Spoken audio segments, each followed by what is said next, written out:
অস্ট্রেলিয়ার বিরুদ্ধে শেষ ৩২ ম্যাচে নামার আগে ক্ষিপ্ত মিশরের শিবির।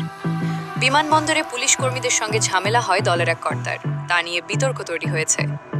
পুলিশের ব্যবহারে মোটেই খুশি নয় মিশর শিবির, যদিও ফিফাকে অভিযোগ জানানো হবে কিনা তা জানা যায়নি। কি হয়েছিল ঘটনাটি? ম্যাচের আগের দিন ডালাসের হোটেলে দেশের সমর্থকদের সঙ্গে দেখা করছিলেন ফুটবলারেরা।